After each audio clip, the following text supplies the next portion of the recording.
Okay, so today we're getting some brand new Dying Light 2 news in the form of a live stream from Techland. The last time we had a live stream like this, I reacted to it, so this time I'm going to be recording my reaction once again. Dying Light means a hell of a lot to me, and if you're interested in knowing exactly how much, I made a video about that, and you can find a link to that video in the top right hand side of your screen as well as the description of this video. That is an incredibly important video to me. That video in itself means quite a lot, as does my Dying Light tribute, which you can also find linked in the description and in the top right hand corner of your screen. That's enough promotion for myself. Let's promote a game that I'm not sponsored by. So without further ado, let's watch the stream. Hang on, just before we do jump into it, I do want to say I'm quite sick at the moment. I'm really ill.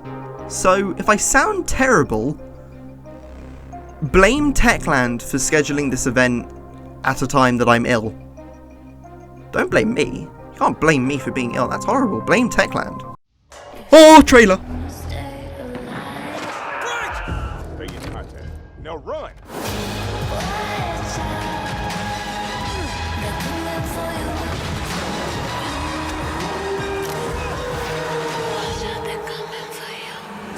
I mean, we've seen all this in the original reveal, but God, it looks so good. Hello guys, nice to meet you. I'm Leah. Hello Leah, what are you going to tell us? If you're dying to know what's going on I am. in the world, I'm dying to know. Please tell me. You're in the right place. We're going to be showing you a brand new gameplay trailer. Yes, where you can see gameplay of the Dying Light 2 game. But first, there's someone here I need to introduce you to. It's Aidan Caldwell. I'm a pilgrim. An outcast. My past is dark, but my future has a tiny, dying light. He said the line. Hello, guys. My name is Jonas Scott, and I voice Aidan Caldwell in Dying Light 2. But before that, I'm going to host this program with Leia, if you don't mind. My pleasure. Well, I'm ready. Jonah's definitely ready. And I hope you're ready. So if you're dying to know, just like us, then stick with us. I'm dying to know what I'm dying to know. What are you going to tell me? What do I need to know? The story told in Dying Light 2 occurs 20 years after the events of the first game. And if you're wondering what happened in those intervening 20 years, well, there's no better person to ask than the Dying Light 2 world director, Thomas Gabau, with who I'll be talking in just a moment. And after that, I'll be speaking with Piotr Jamenek, the narrative director of the game, about the characters that appear in Dying Light 2. We're going to hear from Big Thomas about what happened in those 20 years. Welcome to the show, Thomas. So the first question I have for you today is, do I need to have played Dying Light 1 to sort of understand what's happening in Dying Light 2? No, actually, you don't. Like you mentioned before, our game takes place some 20 years later, in a world where humankind has lost the war to the virus. So, in a way, you could say that Dying Light 2 takes us to the world beyond the apocalypse. Intriguing. All right, tell me more, please. Well, you remember the events of Heron in 2014. I do. Well, after that, world leaders, they had a tough choice to make. They had to isolate the city of Heron. Right. For that, they created an exclusion zone. Like in Chernobyl, only a lot more people were left to die inside the walls. Yeah, right. So they just isolated the entire city. And did it help? Did it stop the virus? Yeah, for a while it worked. Enough for everyone to forget about it, at least. Only in secret, a handful of scientists continued to study the virus. You know, manipulating its DNA, creating new strains. They were looking for commercial and military applications. So, you know, they're doing it for the money, really. Yeah, of course. So what happened next? Well, next, the shit hit the fan. By Christmas 2021, one of these mutated strains escaped from a level 4 laboratory located near Geneva. So there's a new strain of the virus. We don't know if this was accidental or not, but this time the virus was much faster than any government. Before the world could react, civilization was on the brink of collapse. People were dying in the streets, capital cities were burning. By the end of 2023, 98% of the population had been lost to the virus. Shit, There was a few 98%. but only one city was still standing. The last bastion of mankind, our city, Villador, aka the city. Right, so Villador is what we have left. So that's everything that's happened outside of the city. What actually happens inside Villador? Well, the city has unique rules.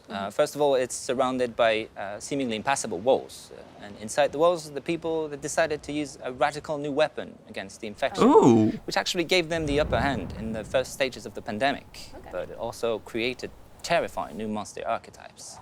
So we created the new zombie variant. Sort of emerged in the city. By daylight, human factions fight to control the city, and at night, the streets become the realm of these bloodthirsty, infected monsters.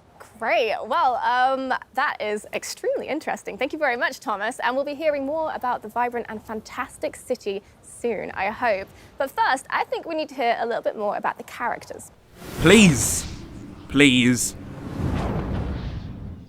Our second guest is a man of two industries, cinema and gaming. In a previous life, he wrote the hit HBO series Wataha? Wataha, yeah. Wataha. And then he moved on to Techland to become a narrative director. Piotr Jemenek. Hi, guys. Thank you. So we have plenty of time to talk about the rest of the characters in Dying Light 2. There are tons of them. But today, I think we want to focus on Aiden Caldwell, the protagonist. You want to talk more about him? Or? Yeah, sure. So Aiden, he's the member of Outcasts, you know, the group of people traveling through this dangerous world of Dying Light 2 called pilgrims, because he's looking for his relative, the person whom he lost many, many years ago, and that person is his only memory from the past, and the only answer to whom Aiden really is. Aiden is a really rich, deep character, very, very much cooler than I am. Oh, no, come on. I mean, he can run across buildings, jump from rooftop to rooftop, use all kinds of weapons. Yeah, well, you know, he didn't have much choice. This world is full of infected, bloodthirsty creatures, so he didn't have much choice, right? They built these great walls they were talking about a minute ago, but they don't seem to keep the zombies out. But why did he come like that? Why him? That's the main question of the game, and the player will have opportunity also to decide how Aiden will evolve. Will he help the weak? Will it distract him from his main goal? Or maybe he will just strive to the end of his search as soon as possible. I can't imagine trying to survive or live in a city like that as a lone wolf by yourself without any kind of support. Well, he's not gonna be alone, you know. He will meet many people. But again, depending on the player choices, some of them will become his allies, but some of them will become his enemies. One of the group he will encounter are the Night Runners, the former special force officers who were sick of the army's cynicism and lack of concern for common people. But they were brave enough to help the people during the night. And the night, as you know, is pretty horrifying in the game. It is indeed. Yeah, so Aiden joins the Night Runners? Oh, that's the question, my friend. The player will have to answer too. I won't spoil the pleasure of discovering Aiden's actions and true motivations, but what I can share with you is the fact that we really put big effort to make this character and many others complex and multidimensional. But there is so much more to be discovered during the game. I bet. Fascinating. Can't wait to learn more. Thank you so much, Piotr. Thank you. Thank you. So before we watch the gameplay trailer of Dying Light 2 for the first time, we need to talk about something which is basically the center of the Dying Light universe, which is the community. Hey! Over the past few years, Dying Light has amassed over 23 million players and a 95% positive review rating on Steam. Which in Steam Talk is overwhelmingly positive, so bravo. Yeah, that is a very nice statistic to have under your belt, Techland. Well done. On this journey with us, thank you for sharing your love with others of Dying Light, and thank you for these great moments spent together. Dying Light 1 has some amazingly creative fans, which is fantastic, pardon the pun, because we're going to be starting a brand new contest which will combine your love of Dying Light with that same creativity. With the release date of Dying Light 2 drawing ever closer, we'd like to Wait, they've announced a release date? What? Have they announced a release date, or was that just him saying that? Costumes and cosplay, please join the Dying Light universe. So check out dyinglightgame.com/contest, and if you win, there's a fantastic monetary prize on the line. But also, there's some other great rewards you could be in with a chance with winning as well. Like Platinum Edition of Dying Light? Oh! The Dying Light Platinum Edition, I heard about this. This is the finest edition of Dying Light ever made. This is the Platinum Edition of Dying Light. This has every bit of content ever released for Dying Light in one place. It's massive. I mean, look at it.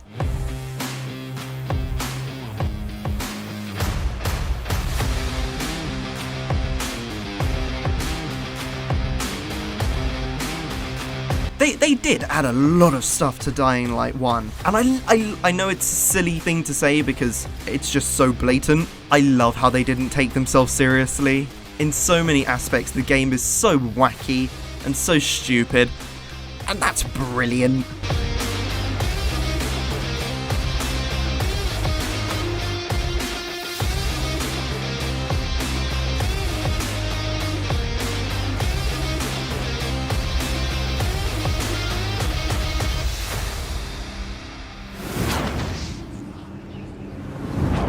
Okay, so I'm excited because you guys are, in just a second, gonna see the official gameplay trailer for Dying Light 2. And then after that, we're gonna interview some of the devs that made it possible. So, without further ado, here it is. Hey, everyone. We've been quiet for some time. You Since, have like indeed, the rest Mr. of the world, Developer we had Man. some unforeseen hurdles to clear. But the wait is over. Let's dive into the open world of Dying Light 2. It looks so good!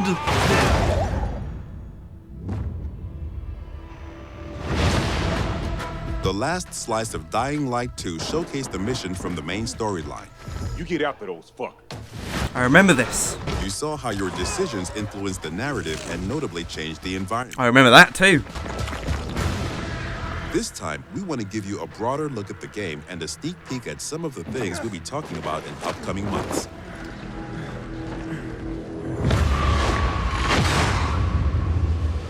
In Dying Light 2, you become Aiden Caldwell, an outsider trying to unravel a tangled mystery from his past.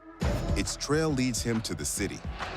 Probably the last bastion. By the sounds of it, there's nowhere else he could be going. Shit! I like the new zombie designs, and I like their walk animation. At first, you feel like this intense, brutal place will tear you apart. But then you meet the Night Runners, veteran survivors who help people in better days. By the way, I'm Hagon. You were a night runner. You used to help people, remember? Night runners are gone. Finished. A myth. And although it's not entirely clear you can trust them, you need allies in the dark. Oh, the new volatile. Oh my goodness. And these are the modern Dark Ages. It's been 15 years since the apocalypse. 15? I thought it was 20. The old civilization has fallen, but a new one has been built on its ashes. That's the thing, the rooftop cities in this game looked really beautiful. Rules are broken, and weakness is punished. She's innocent! 3 factions struggle for position in the city. Survivors pride themselves on being able to adapt to any circumstances and cobble together safe zones almost everywhere. Peacekeepers, loyal soldiers who want to impose their version of law and order and trample all in their path. Renegades, ex-prisoners serving their ruthless colonel, seeking to become sole rulers of the city. Where is Waltz? Make him talk. Use these factions to reach your goal. Help or harm them to reshape the city to your liking. Just remember, each faction contains complex characters. Nosy Parker, ain't ya? Got some kind of bad habit of yours? It probably will be a bad habit of mine in the game, to just be really nosy. Or your heart. The Bazaar needs good people. Help us and you'll find a home here. Some in the city offer no chance for an alliance. Bandits, outlaws, and common thugs live only to plunder and kill, plunging the streets into chaos. God, the combat looks brilliant. Scares all of them equally.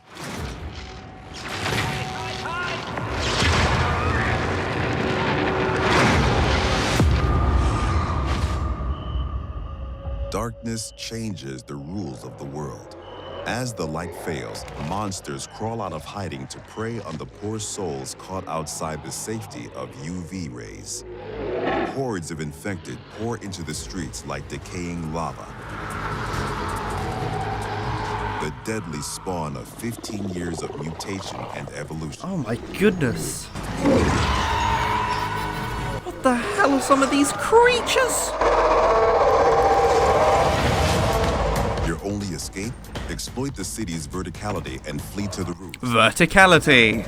You love to see it. Die rise. Never safe from swift and deadly virals.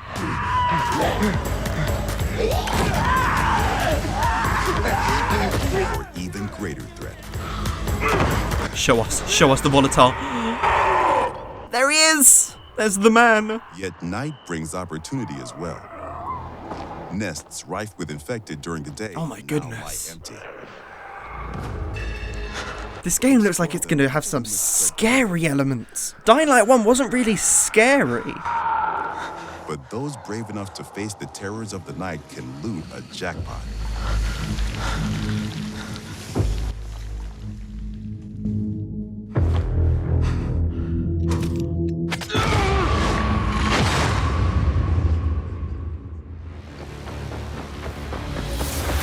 Luckily, you have all the tools you need to survive.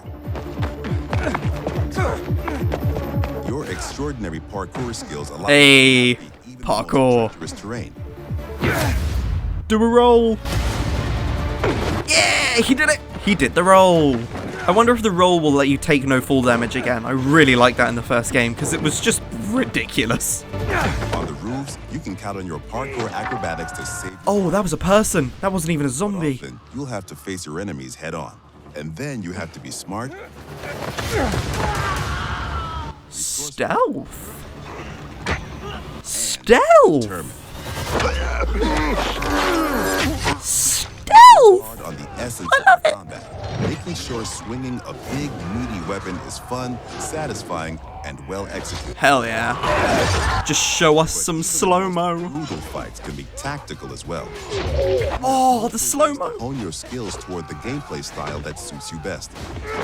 Ow. It's up to you if you focus mostly on mobility and parkour, or aggressive, blunt force combat, or a crafty approach where the tools you've created get the job done. Every ability you learn can be a game changer and possibly a new favorite move. Oh shit. He just fucking dishonored that man. Things move fast and quick in Dying Light 2. Each moment matters. Each move could mean triumph or defeat. Oh, now you're just showing off, love. Choose your actions and friends carefully.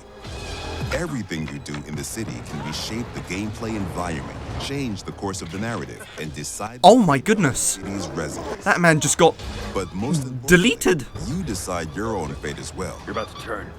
Make sure to stay human. Oh no.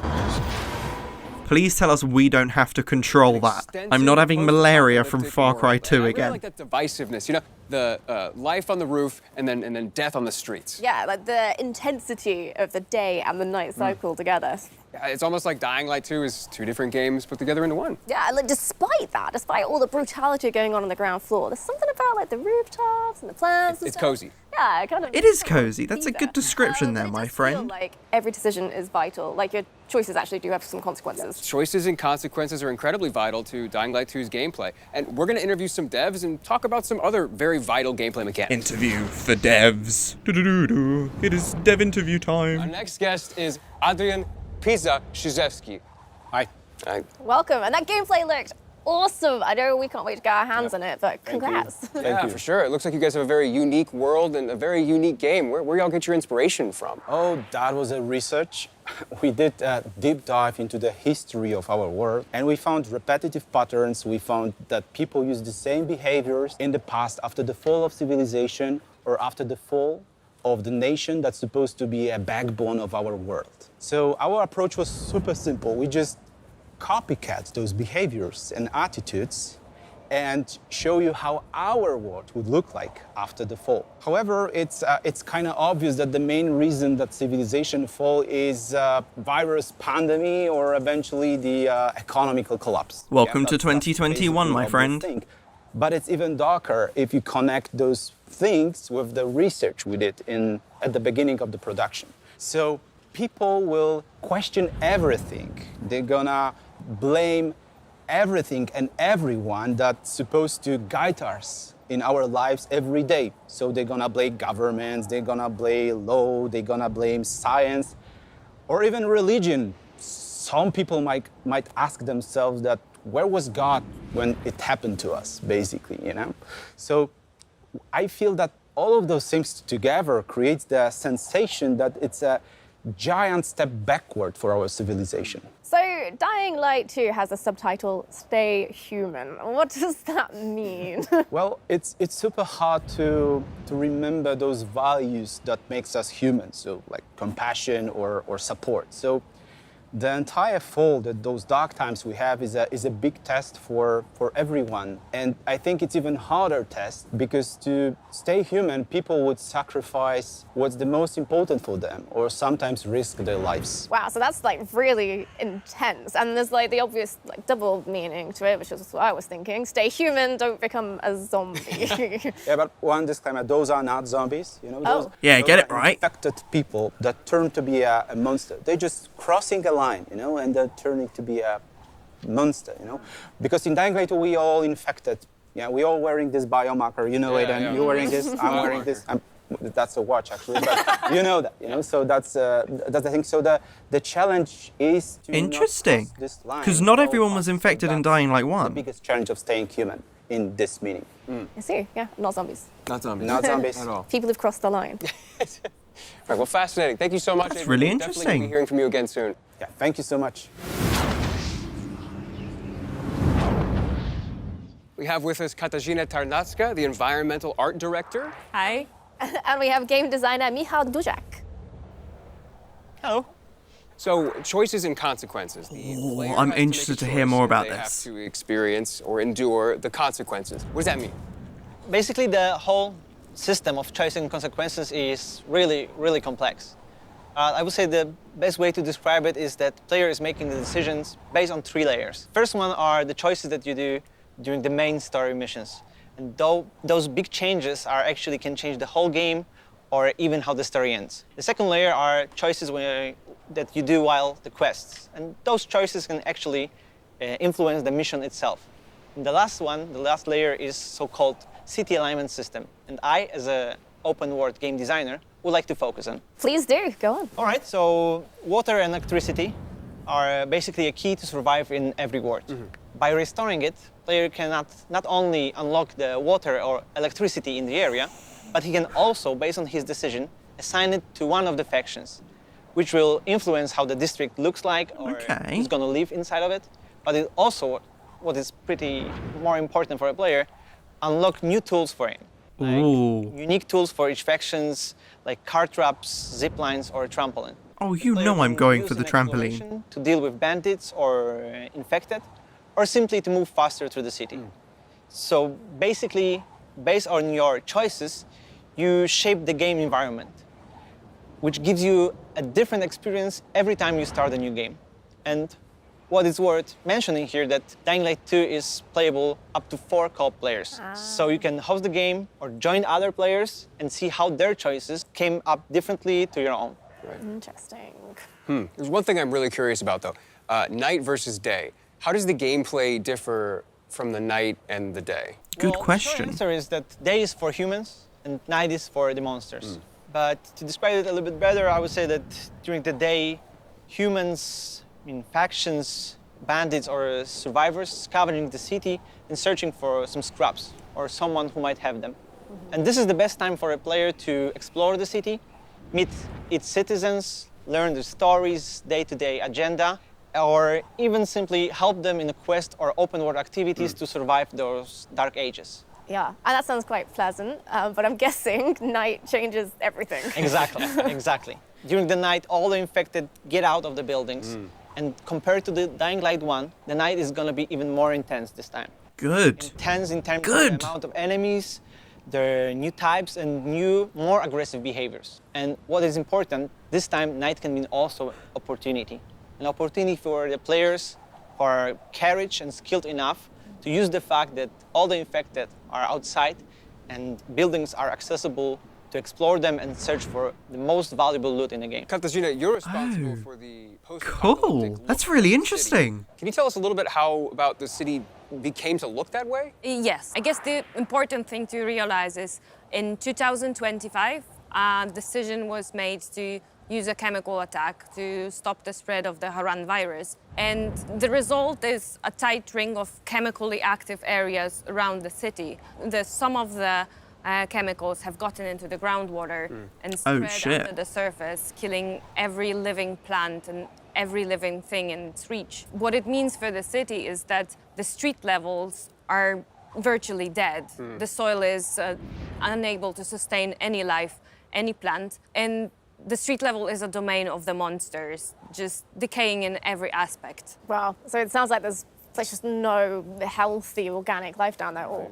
Not really. The survival on the street level is pretty tough. So the common people are just visitors there. But the life prevailed. It moved up to the rooftops. And this is where the plants are flourishing and blooming in the post-apocalyptic landscape. And yeah, I really like that aesthetic. Build and develop that everything's just kind of overgrown. But it really isn't, because at the base it's all dead. And in a way, in a metaphorical sense, the rooftops are the new default ground floor, the level 0. And trip to the streets is, in a way, a trip underground, a -1 of sorts, just the corpse of a lost civilization. So they're treating the ground as if it's kind of underground. They're treating it as if it's like the sewers, almost, or the catacombs, if you will. Yeah, and hold that thought. Thank you very much for joining us today, but it's now time to introduce our next guests. Who's next? With us now are Bartosz and Peter. And guys, I have one question about the open world in Dying Light 2. How big is it?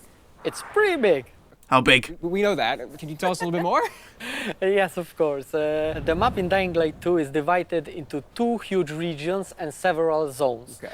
There are plenty leftovers from the civilization for you to scavenge. But we didn't want our players to perceive the map only horizontally. So we see the map as a multi-level 3D world that supports your traversal and helps you solve parkour puzzles. Yes, in-house we call it multi-layer open world exploration. And you know, the movement system from Dying Light 1, we remove every restriction from the player. You can move everywhere you want, how you want to do it. And when I think about it, I think that was a big challenge for us to create the geometry that supports all of that. Dying Light 1 was very impressive. Doing the same thing in Dying Light 2 wasn't our goal. We want to make one or more step forward to surprise the player expectation. That's why we doubled the number of parkour moves. Doubled, and I mean, it's not like there was a shortage in Dying Light 1, so what? Yes, the iconic Dying Light 1 parkour is essential there. We improve it. We double the number of parkour moves. The players will see over 3,000 different parkour animations. What? From the basic move, through the tricks, to the small little 3,000 animations! That's crazy, 3,000 animations! And I'm gonna see all of them! We're going to be talking more about parkour and how the team have managed to make an authentic urban running experience in Dying Light 2. Yeah, thank you guys so much for the information. Bartosz, Peter, it's been a pleasure. Thank you. Thank you very much. Okay, so the last and arguably the most important question I'm sure you have is, when is the release date? Yeah, that's a very, very, very, very important question. Are they going to stick to it this time? Bigger question. Sorry, that's really horrible. I shouldn't say that. The 7th of December! December 7th, 2021. And now that we know the release date of the game, it's time for you to go pre-order it. Go to dyinglight.com/pre-order, select your platform, and then hit pre-order. And there you go. Congratulations. You just pre-ordered one of the most anticipated games of this year. Go you!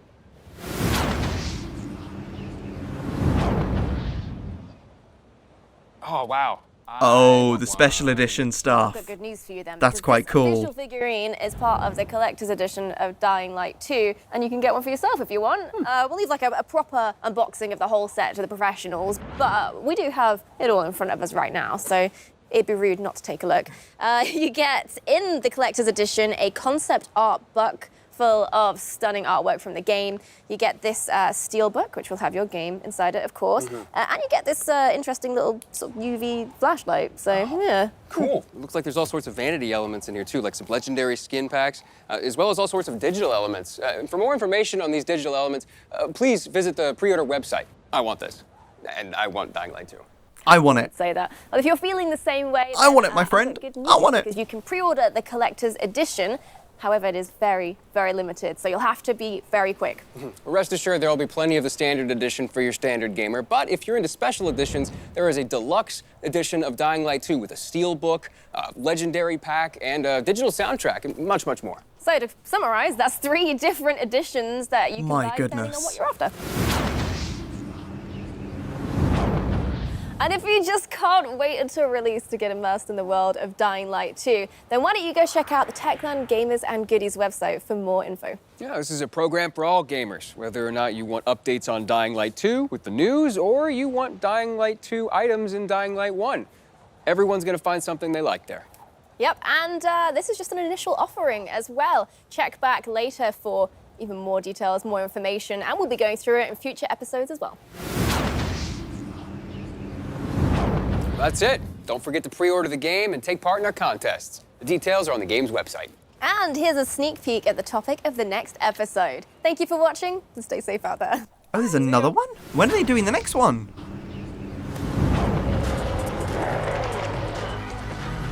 My goodness, that trailer was great.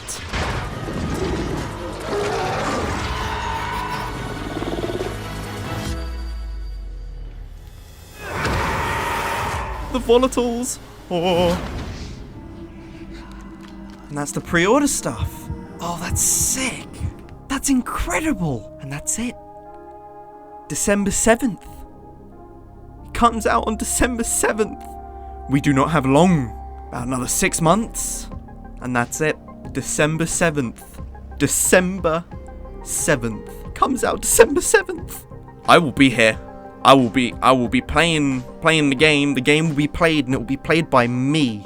By me, my friends. I'm telling you that as a fact. Your game will be played by me, Mr. Techland.